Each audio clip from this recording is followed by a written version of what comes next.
an example of a disagreement and Ragefest that occurred 2 Mondays ago that I wrote a full set of notes for the repair that I wanted to share with y'all. These notes were for the actual conversation I had with her, not for this video. By the way, if you're new here, my name is Zach. I'm a recovering man-child. I'm an invisible labor educator for men, and my goal is to share these moments with you so you can better understand how I'm dealing with them, to try to give you like a picture of what a raw experience looks like and how we work on dealing with it in this house. So let's start here. It's a Monday morning. The night before, Alyssa was a little tired. She went to bed a little bit earlier than I did. The day before on Sunday, she had filled the car with a bunch of stuff. She visited a friend a state away. We didn't sync up the night before, and I think that would have definitely been part of the underlying challenge we could have solved ahead of time, like preventatively. First thing I did when our toddler woke up was I tried to kind of jump out of bed, let Alyssa keep sleeping, go over into her room, take care of her. Alyssa yelled, "Hey, the pants that I want her to wear today, I'm gonna go throw them into the dryer because they were still wet." In that meantime, I just got her clothes.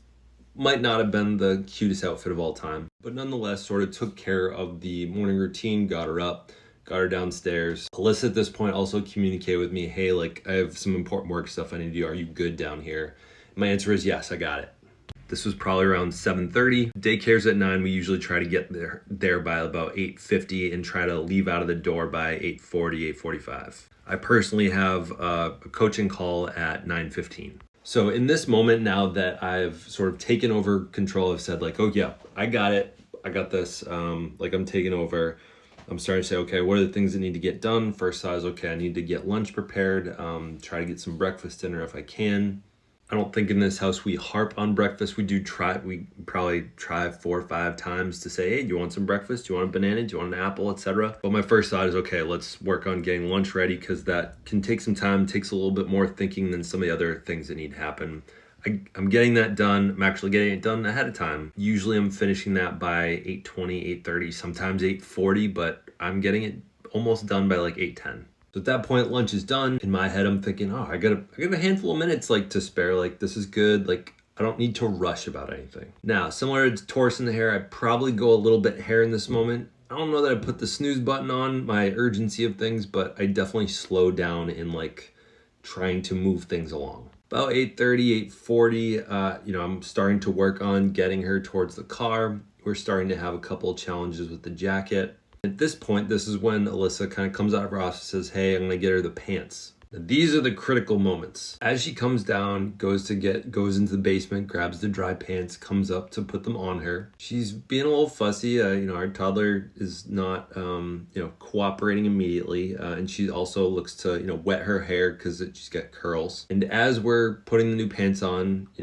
adjusting her hair, talking with her about putting a bow in, getting warmer clothes on now that the pants are on, starting to enter into that area where I'm starting to feel a little bit uncomfortable around, okay, running a little bit late, I need to make sure to get back by 9:15.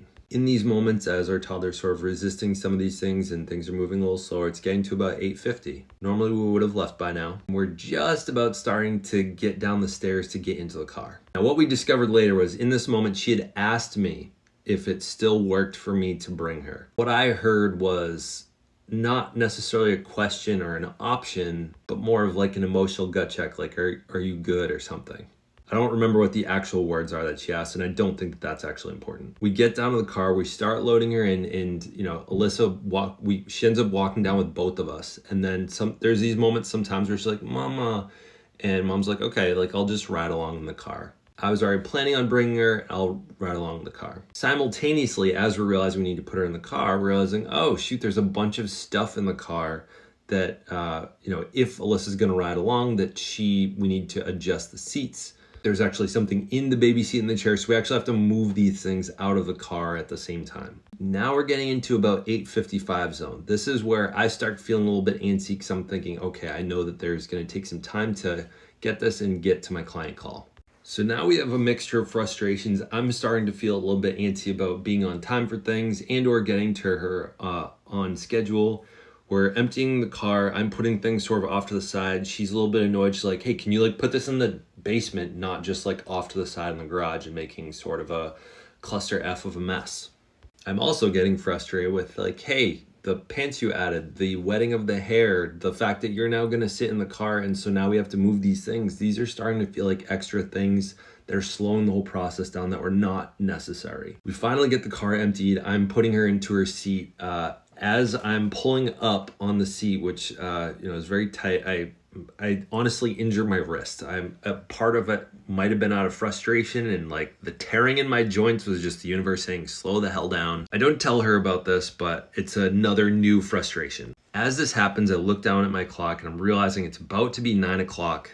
I'm going to be late for my client call. And so since she's riding along, I say to her, hey, like, at this point, like, can you just bring her? Like, I'm going to be late. And this is when she gets really upset. And she's like, okay, well, now I got to put pants on. I didn't even realize she wasn't wearing pants. Her plan was just ride along in the back seat so she could provide some comfort, but not, get out of the car. As we transition, as I sort of hand things off to her, she's like, okay, now I'm like actually upset with you. I'm pissed at you. And also points out like, hey, I'm going to get there. And now it looks like I'm the one that caused us to be late. So she's going to be probably a little bit late for circle time. And, that might be a little bit of a discomfort and annoyance for the staff as well. And she gives me one of those like death stares, like, I'm really upset with you right now. I need you to understand and appreciate the level of upset that I have right now. I'm just going to make eye contact with you and you're going to have to suck it up and soak it in. Now, first initial response was, okay, got it. Close the door, let that go away. And I'm very righteous. I'm very defensive. And here's what I started. I said, okay, this is going to require a repair at some point in the near future. I'm going to start by venting my emotions on paper. So these are things I wrote. I said, things I felt were extra. Changing pants, wetting and brushing hair, especially with the cold plus the hat, breaking it and or putting on the bow, emptying the trunk, having you come along for the ride. You could have sat in the passenger seat, would have been less stuff to move, and or showing up at or before 9 o'clock, I think is a bonus, but like it's not, I didn't feel like that was an issue. But more importantly, here's what I followed that with. Why I think these things are important to you. And I'm sort of speaking to her on the page as I know that this will be likely something that gets brought up a little bit later in the day. So I'm going to read to you kind of what I wrote here. So why I think these things are important to you.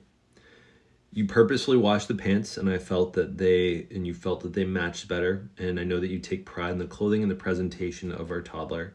And I think you also want to sort of mitigate any kind of perceived judgment from staff, maybe when things don't match or, don't look in the level of aesthetic that you're used to. Second is her hair. Didn't get washed last night, and it was a bit messier than normal. If her hair is not managed till tonight, it will be tougher to manage, and or there will be more resistance from her. Putting it up in a bow looks good, and can help manage the hair during the day. Third one is emptying the trunk made it possible for Alyssa to sit next to her, given Everly's wanting Alyssa to come. She didn't want to see her getting upset, and sitting in the passenger seat may have defeated the purpose of her kind of riding along. And lastly, showing up late is generally, a high value in our home, like just showing up on time. I think we hold a little bit of shame and embarrassment around it. So what I was trying to do in those sort of reflections was, okay, really trying to get out of myself, get out of my own like righteousness, get out of my own defensiveness and be like, okay, obviously she cares about it for her to be upset about it. What are the things that made these things important? Now, I came to the meeting, so we had our boring meeting afterwards, and a huge thing that I ended up talking to her about was like saying like, hey, like let's break this down. She said, I wish you'd come to me an hour earlier. Even though we had our boring meeting, which is sort of our structure for when we don't have time, when we have meetings and stuff, we have a set time where we can be talking about these things. But honestly, what I ended up doing was just reading that off. And what I was hoping for was that she was going to come back to me and say, yeah, all right, maybe some of these things were a little bit much or a little over the top. She gave me none of that. But what was arguably better was she shared not only, she validated some of the things that I was assuming, but she pointed out a couple other sort of, maybe not like harm done, but like things that also I might not have been aware of that I wasn't thinking about. And I've mentioned it now, but I didn't mention up front was the fact that right as she gets there at 9 o'clock, at about like And like right after she gets there, they have circle time, and circle time is like I think they're singing, they're reading books, etc. And so that could be a disruption, especially not having another staff member in there for a couple moments. It's a disruption. The next thing she sort of pointed out was the fact that there were things actually in her seat that she would have had, like we had these corn stalks that got brought home, and those would have been like in her face if we didn't move that, and like why not move 2 or 3 other things while we're at it. So, and she said, like, I think there was something else that I didn't notice in the front seat that would have been more annoying to move. So also kind of debunked a couple of things that I thought were extra. And I think there's a lot of moments in partnerships, especially with like, heteronormative man, dad to woman, wife, mom, where I think a lot of guys are feeling like, she's being extra, she's doing these extra things. And I think it was really valuable time for us to talk about, was it extra? Was it appropriate? Were they things that needed to be addressed that did get addressed?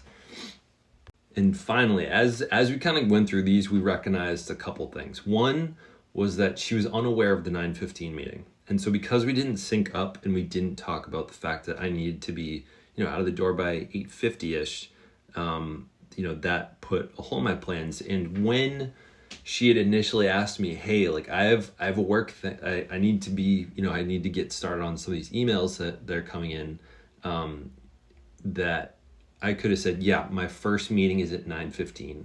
Like, I just need to be available for that. I anticipate no problem with getting there on time.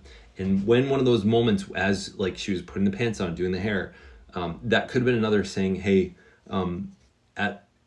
if we end up going a little bit late, if we pass the 8:40 or 8:50 mark, I might ask that you take over. And I think if we had gotten to that point, if I had shared that, and she had the expectation that, the rest of the 20-30 minutes moving forward were in her ownership, it would have been a much different story. But I think it was that last minute moment where I was like, okay, my hands are up, like, I'm going to be late, I need you to take over. That's where the frustration was, the lack of anticipated communication around that. Which brings up a really good point. So a huge thing that I talk about constantly was the beginning of the inception of us implementing the fair play method and me taking over on dishes.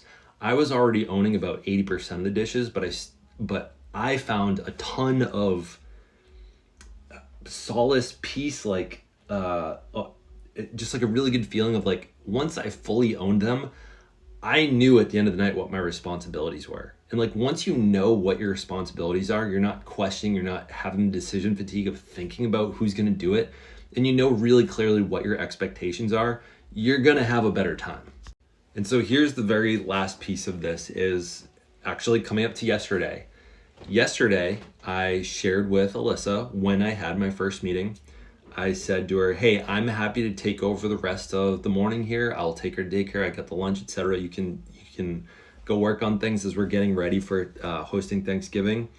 And I said, hey, if I get to the point where, or if like something gets in the way and it's like 8:45, I would like that to be the cutoff. If we're struggling, I might ask for you to take over. Does that work for you? Having that initial conversation pop up, not only she's like, oh yeah, that should be fine. I'll be aware of that time. Like if you guys are struggling to get out the door, she had no problem taking over. It was more of a choice of how we wanted to manage our time and energy that morning.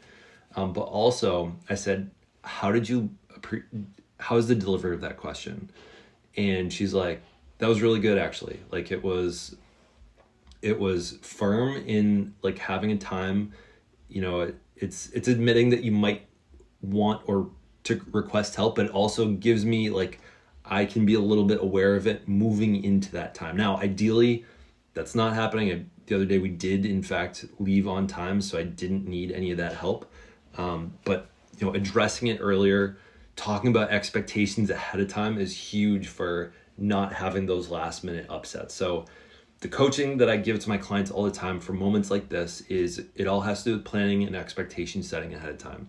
If you can be constantly having your boring meetings that we call them, that was referenced in that CNN article with me and Ivorodsky, if you can be having those conversations consistently around expectations, you're going to be much more on the same page. It's going to be easier to deal with moments when they come up. So I can be saying things like, hey, every Monday I have a 9:15 call.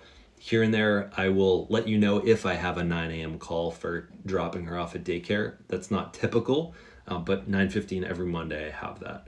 So that can be on her radar, and when we're communicating those things ahead of time, especially Thanksgiving's this week, and both of us are going to be doing a lot more things around the house. I know she's doing a lot more cooking.